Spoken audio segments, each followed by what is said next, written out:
I'm a park ranger in one of the most remote national parks. Most people can't even imagine what happens behind the trees, far from the trails and tourist areas.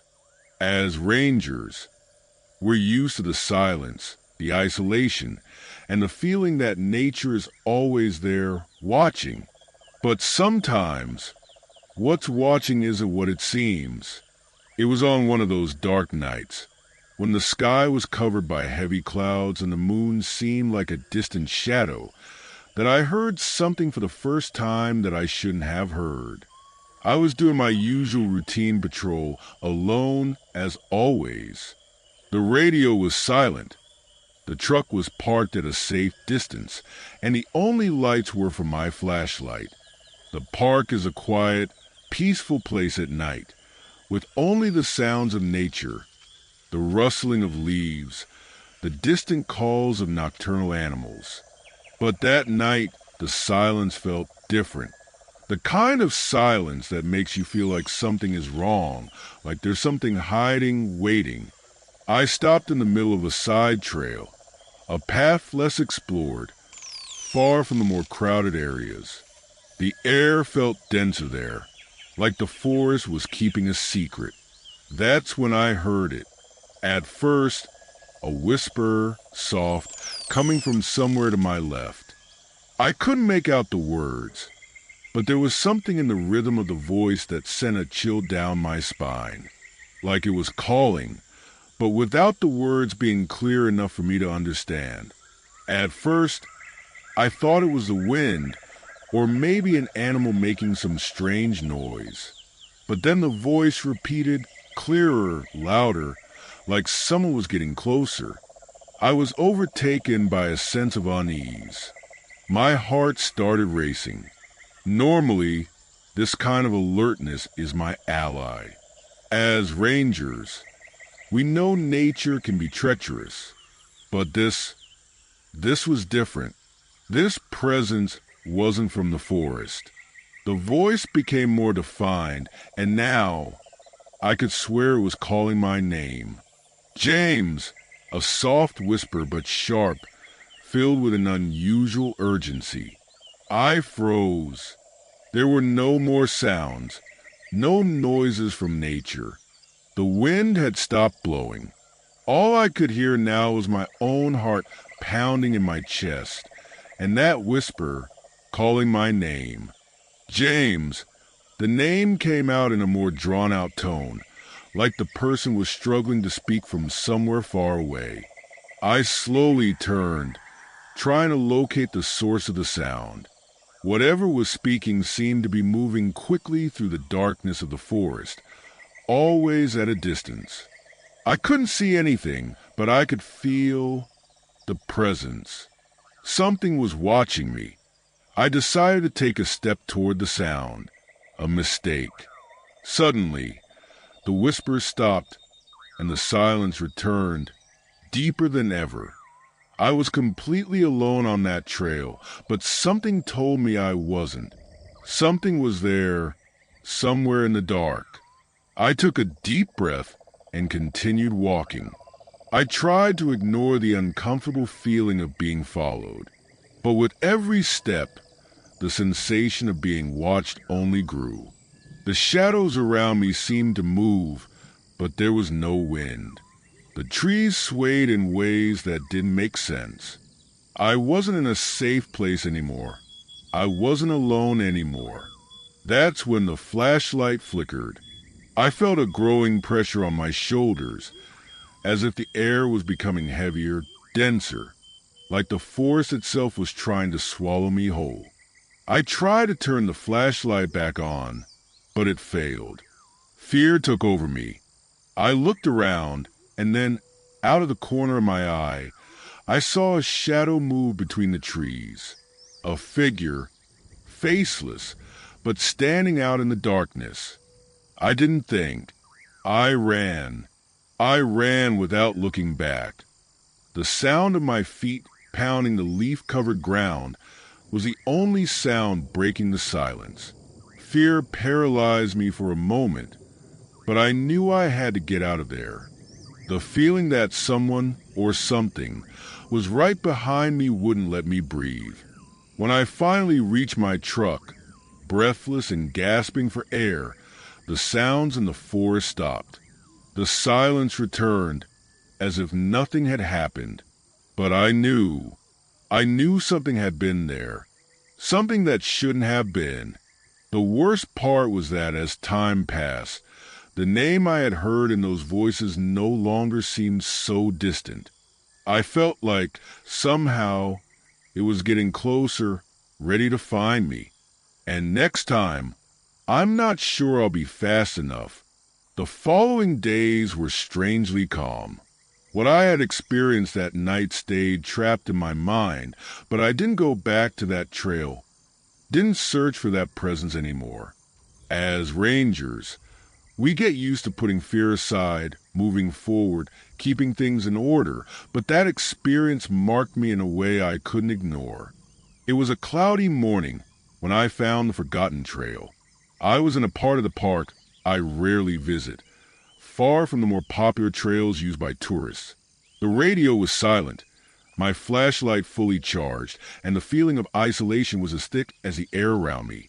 I was heading toward a remote area for a routine check when something caught my eye. A narrow path between the trees, covered in dry leaves and broken branches, wasn't on my map. A trail I had never seen before, and it didn't look natural. At first, I hesitated. How could a trail I had never seen before be there, right in the middle of such a well-monitored park? It was as if it had appeared out of nowhere. But curiosity, that old friend who never leaves, pushed me to take the first step. I followed the path, more out of impulse than necessity. Each step grew harder. The muddy ground and tree branches almost as if trying to block my way. But something was pushing me, making me continue. The sounds of the forest around me seemed to fade as I ventured deeper, as if I were entering a place where time didn't exist. I had already been walking for over half an hour when I started to feel the strange sensation that I was being watched again. The same feeling that had overtaken me the night of the whispers, that sense of not being alone anymore. But this time, it was stronger. Something was waiting for me, something I couldn't see, but I felt it deep down my spine. The trail finally began to open up into a wider space. The ground was covered in moss, and the air was thick with a strong, damp smell, as if the place had been hidden from everything and everyone. The strangest thing, however, was the absolute silence. Nothing moved. No animal sounds, no rustling of leaves. Only the sound of my breathing and the careful steps I took on the moss. That's when I saw it. There, in the center of the clearing, a massive tree, larger than any other in the forest. Its trunk covered in ancient symbols, marks that seemed more ritualistic than natural. My feet hesitated, and I felt something cold crawling inside me, as if I were standing in front of something much older, something that shouldn't be disturbed. Around the tree, the ground seemed altered. It wasn't normal for the forest to grow this way, so symmetrically, so artificially. Something was wrong, and I could feel it in every cell of my body. I approached the tree, and that's when I realized I wasn't alone. In the shadows, figures began to materialize, almost imperceptibly. They were like phantoms, dark shadows that moved but had no defined shape. They were there, around the tree, watching. Panic began to rise in my throat, but before I could react, a feeling of dizziness took over me. I almost fell, but I managed to stay upright. The figures seemed to be drawing closer, but I couldn't see their faces, only empty eyes that stared at me with an intensity one couldn't ignore. I knew I needed to leave, but when I took the first step to turn back, the path I had followed was no longer there. The trail I had taken had disappeared, and I found myself in a clearing I didn't recognize. The feeling of panic intensified, and my heart raced. What was happening? I ran. I tried to find any sign of a path, anything that would give me a direction, but everything seemed changed, as if the forest had swallowed me whole, taken me to a place where there was no escape. Then I saw it, in the distance, a shadow moving between the trees. The same presence I had felt before, something approaching me. I didn't know what to do, but I knew I couldn't stay there. Finally, with my body trembling and my hands sweaty, I managed to find a route back. The forest seemed to swallow me with every step, as if it was trying to keep me there. When I finally reached the main road, the trail and the shadows were gone, but I knew that what had happened hadn't been a simple hallucination. I didn't go back to that part of the park again. I didn't seek out any more answers, but the feeling that there was something else, something that shouldn't be touched, never left me. And sometimes when I'm alone on patrol, I feel that presence watching again, waiting for me, as if it knows that one day, maybe, I won't be able to resist going back. Months passed since that strange experience on the Forgotten Trail, and life seemed to return to normal. But, as always happens when we face the inexplicable, what seems normal is always on the edge of the unknown. It was a typical autumn morning when something changed again. I was patrolling the west side of the park, an area that used to be peaceful, without many visitors. The air was cold, the leaves were beginning to fall, and the landscape seemed darker than usual, as if the forest itself was absorbing the light. The radio had weak reception, which was normal in that remote part of the park, so I continued forward, trusting my experience. It was a solitary job, just me and the vast green around me. But something felt different that morning. I'm not sure how to describe it exactly, but a feeling of unease started to spread through me, as if I were being watched from somewhere. I had felt this before on the Forgotten Trail, but now it seemed more tangible, stronger.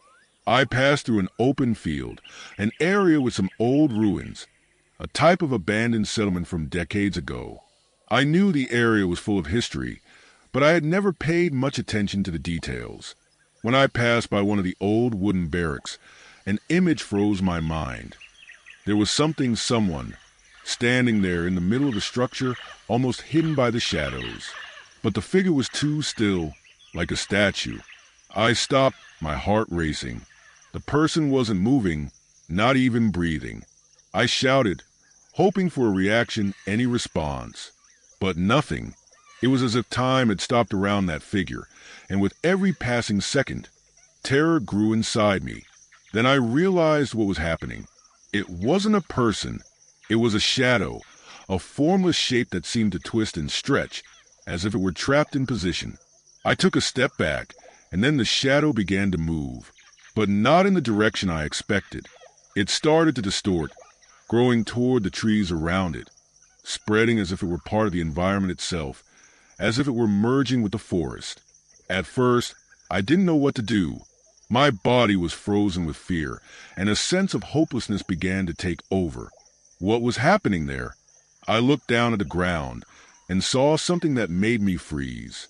In the moss around the shadow were marks, deep marks, almost like scars on the earth, forming patterns that I couldn't understand right away.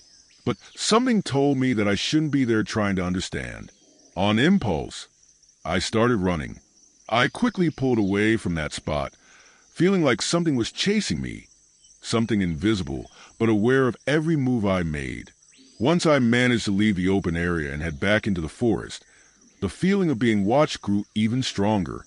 Finally, my radio buzzed with static, just enough for me to hear a message. Attention, Forest Ranger, we have an issue in the east area. Return immediately. The request came from my base. But I wasn't in a position to question orders right then. Something was seriously wrong. I kept running, the sound of my footsteps echoing through the woods. When I glanced back, I noticed the trees seemed farther away, almost alien, and then a voice, soft, whispered in the back of my mind, "You shouldn't have left the path." That voice wasn't mine. It wasn't human. I froze. What was happening? I looked around, but nothing seemed to move. Still, there was something in the air, an oppressive feeling, as if the forest itself had turned hostile. I didn't know what those marks on the ground were, nor who or what was watching me. But one thing I knew for sure. I was being tested, pushed to my limits in ways I couldn't understand. I decided to head back to base. Maybe it was better to ignore everything happening and just keep doing my job. I needed answers, but I knew I couldn't face them alone. On the way back, the radio crackled again, but this time the voice was different. It wasn't the control center. It was ragged, like someone was trying to speak but kept getting interrupted. He's close, it's not, you not. I couldn't fully make sense of it, but the message stuck in my head. When I reached base, my superior was there, with a serious expression. She looked nervous, something I had never seen before. She motioned for me to sit. "You shouldn't have gone to the east area," she began, her tone grave. "There are things in the forest that not all rangers need to know about. Things we can't control." She paused, looking me straight in the eyes. This isn't the first time a ranger has come across those marks. And it's not the first time they've disappeared either. I didn't know how to respond. What was going on? What exactly was in the forest that they were trying to keep from me? The conversation ended there. I went back to my cabin, but the terror still consumed me. I knew something was waiting for me in the shadows of the woods. Something ancient, something I shouldn't have disturbed, something that was now watching me, waiting for the right moment. It was late at night, and the base was silent. The only sound was the occasional crack of the old wooden structure and the wind howling through the trees outside.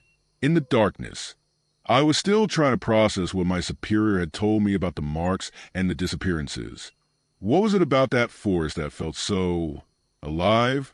Something that could control the forest rangers, manipulating them like pieces in some twisted game. I couldn't sleep. The thought of staying there, inside the walls of the base, with that strange presence hanging in the air, suffocating me, was unbearable. The forest seemed to be calling me, inviting me to discover more, but I knew I shouldn't.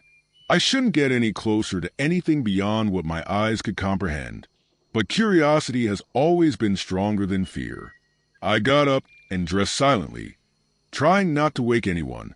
I left the base, feeling the dampness of the forest air wrap around me like a heavy cloak.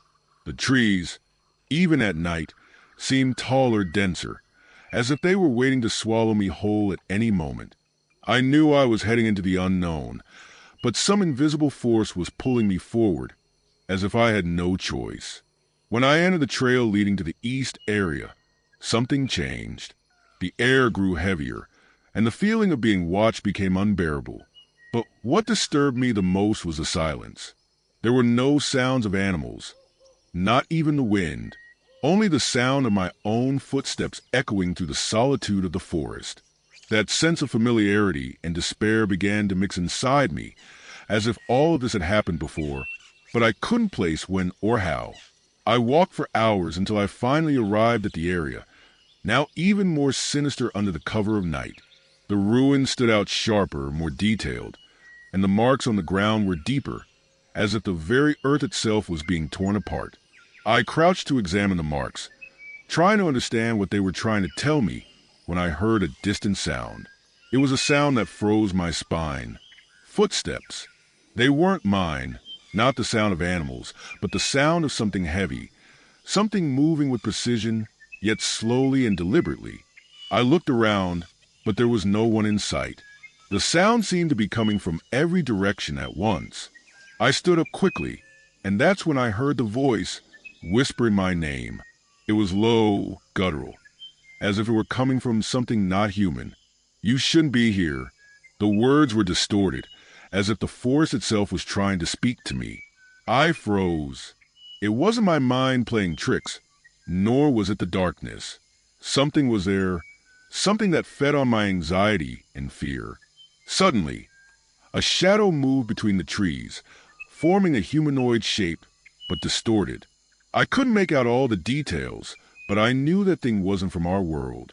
The figure drew closer, slowly, with dragging steps, every movement carrying an ancient pain. That's when I saw it. There was no turning back. The thing approaching me had eyes. No, they weren't just eyes. They were black abysses, reflecting the forest itself, as if the trees, the earth, the air, everything was trapped within them. And there was something else, something that was kept within that presence, something that made me understand instantly that I was facing something primordial, something I shouldn't have provoked. The voice came again, clearer now, coming from deep within my own mind, a voice that seemed to belong to all the beings of the forest at once. I am the guardian of this place. You are not welcome. The presence advanced, as if the air around it was compressed, distorted. I knew I should run, that I should get out of there immediately, but something was stopping me. My legs felt heavy, as if the ground itself was pulling me down. With every step I took, the forest seemed to devour my will to fight. Suddenly, a gust of wind sliced through the night, and for a moment, I saw the true face of the being before me. It wasn't human, it wasn't animal. It was a grotesque mix of both, a creature that seemed to have been formed by the very elements of nature. Its skin was made of moss and roots, its arms stretched out at impossible angles, and the eyes were a reflection of the night itself, of the death that inhabited those trees. As the creature got even closer, I felt a shock of pain, as if I were being torn apart from the inside. It was a psychological torment, as if my mind was being shattered, fragmented. I didn't know if I was dying or if I was being consumed in a far worse way, by the forest itself. And then, as if the creature had read my mind, the voice came back, clearer, more commanding. You are no longer a guardian. Now, you are part of my forest. The moment the words left its mouth, the creature touched me, not physically, but on a much deeper level. An immense pain spread throughout my being, and I felt as if I were being ripped away from myself, as if my body were disintegrating and becoming part of that land, that darkness. The last thing I heard before everything went black was the echo of its voice. Now, you will tell the story of the forest to all who dare to listen. I didn't know how much time had passed since that touch. Time, there in that part of the forest, seemed to be something malleable, distorted. My consciousness seemed to float between the real and the unreal, between life and death. When I finally awoke, I was no longer where I had fallen. I was in another part of the forest, deeper, darker. The sense of vertigo was almost unbearable, as if I had been transported to another plane. My mind was hazy, but I knew something was wrong. Something was very wrong. There was no longer the sound of leaves rustling in the wind, no animals. The forest was silent, but it wasn't a natural silence.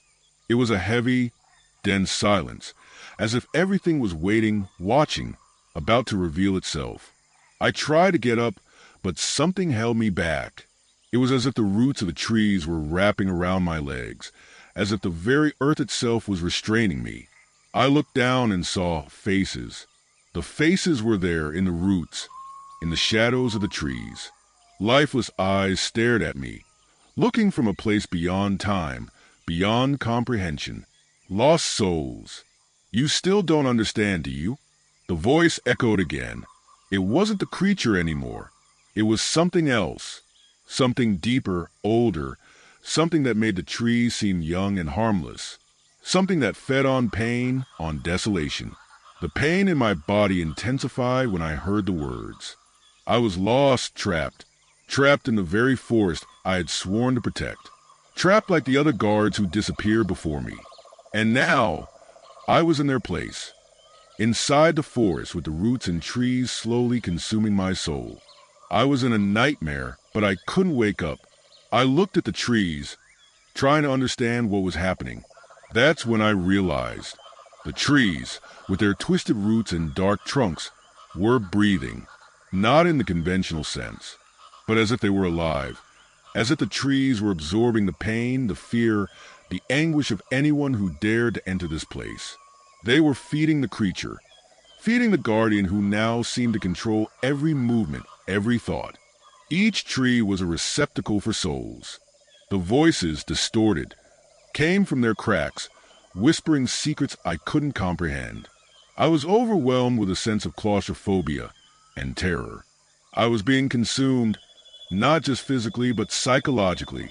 I could feel the roots invading my mind, sucking away my memories and replacing them with others, with deeper fears. I tried to scream, but my voice didn't come out. It was as if I were being swallowed by the forest itself. But then, something inside me stirred, something that refused to succumb to the darkness. Maybe it was the last spark of resistance, of humanity that I still had. Or maybe it was a fear, that primal fear that drives us to fight, even when everything seems lost. I am the guardian of this forest. The words came out of my mouth with more force than I expected. They weren't just words. They were a cry, a resistance, a final attempt to break free from this prison.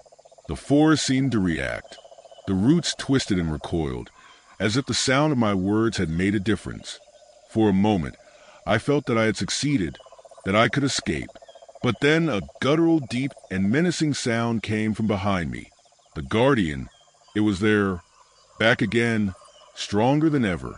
You will never escape. None of you will ever escape. The voice seemed to be that of hundreds of souls at once, a mix of wails and threats. It was watching me, closer now, its dark eyes like abysses, absorbing every shred of my resistance, my sanity. I knew that what remained now was only one thing: to survive, or at least to try. The fight was no longer against the creature, but against the place itself, against the forest that had become an extension of the guardian. It wanted to consume me, and I would apparently be just another lost soul, another story to be told to those who came after me. I tried to run. I didn't know where I was going, no longer sure what was real and what wasn't. The trees closed in around me, their roots stretching and intertwining, making each step harder, more desperate. But something within me still fought. I didn't know what awaited me at the end of that trail, but I had to find out. Maybe death was waiting for me. Maybe that was what the forest wanted. My soul, just another to feed its darkness. But even so, I was willing to fight, because deep down, I knew that if I became just another victim of this forest, no one would ever know what happened there. I had to tell the story. I had to warn others. And so, I kept running, still trying to escape, still hearing the guardian's voice, still seeing the distorted faces in the roots. Maybe the forest wouldn't let me go, but I had no choice. I didn't know if I could get out, but I was determined to find out. The forest was closing in around me. I felt the weight of the earth, the touch of the roots, and the growing pressure in my chest, as if something invisible was compressing me, pulling my energy to a deep, dark place. I was desperate, gasping for air, my steps dragging through the mud and dry leaves. Every movement felt out of sync with time, as if I were in a space outside the world, a place where past, present, and future blended into an endless nightmare. I no longer knew how long I had been running. The sun no longer peeked through the trees. The light seemed to have been swallowed by the darkness. The wind, which had once whispered through the leaves, was now silenced, and the only sound was my heartbeat pounding, my blood pulsing through my veins, trying to survive. The guardian's voice still echoed in my mind, louder than ever, an invisible presence following me with every step, every breath. I knew I wouldn't be able to run forever, but there was something that kept me moving, the memory of all those who had disappeared before me, the forest guards, the tourists, all who had ventured in search of something greater and had never returned. They were there in the shadows, in the roots of the trees, in the voices that tormented me. They were asking me not to become just another forgotten name. I couldn't be just another story told to others, something they would tell a new forest guard, a vague warning about the cursed forest. My mind was dazed, but something inside me knew what I had to do. The guardian, the creature, the forest itself, could not be faced in the usual way. They were not enemies that could be defeated with weapons or by running away. They fed on fear, hopelessness, the loss of identity. I realized that the only way to break the cycle was to face my own fear, my own essence, everything that made me human. Panicked, I stopped. For a moment, the darkness around me seemed to consume me entirely. But I took a deep breath. I looked at the vastness of the forest, the silence that surrounded me, the shadows that moved at the edges of my vision, and made a decision. I am not you. I spoke with conviction, even though my voice trembled. I am not just another lost soul. I am not part of your collection. I knew the Guardian was watching me, waiting for my failure, waiting for me to give in to despair. But that night, something within me broke, and from that fracture, an ancient and unexpected strength rose. I wasn't going to surrender. I had to face what made me human. I had to fight against the darkness that surrounded me, even knowing there were no guarantees. That's when I looked down, and what I saw froze my bones. The roots were no longer just around me. They were moving, climbing toward me, as if they wanted to engulf me completely. But then, in the midst of the darkness, something shimmered. An object I had never seen before, glowing with a strange, almost supernatural light, appeared in my hands. It was a piece of wood, but not just any piece of wood. It emanated an energy, a presence that aligned with the forest itself. It was as if this piece of tree were a key, a connection to something beyond. I didn't know how or why it was there, but I knew it was my chance. I raised the wood, and immediately the forest trembled. The Guardian let out a scream that cut through the air, a sound of rage and desperation. He didn't want me to know. He didn't want me to understand. You cannot escape, guard. The voice, more distorted than ever, roared in my mind. You will never be free. But I didn't falter. I was no longer the lost forest guard in the darkness. I was no longer the man who had fallen into despair. I was someone who had found the only path to freedom, accepting that the forest could no longer control me. With the piece of wood in my hands, I crossed it over my chest, closing my eyes. I could feel the energy pulsing through me, a final breath of resistance, something ancient, something that connected directly with the earth itself, with the very soul of the forest. Suddenly, everything around me collapsed into chaos of sounds and visions. The roots withdrew, the ground trembled, and the darkness began to dissipate. I could hear the Guardian roaring, but his voice was already distant, fading. I opened my eyes and saw, for the first time in so long, a clearing bathed in light. The forest as a whole seemed to have calmed. The weight had lifted. I was finally free, at least for now. I knew the Guardian hadn't disappeared completely. He would always be there, in the darkness, waiting. But for now, I had won. Still, there was no way back.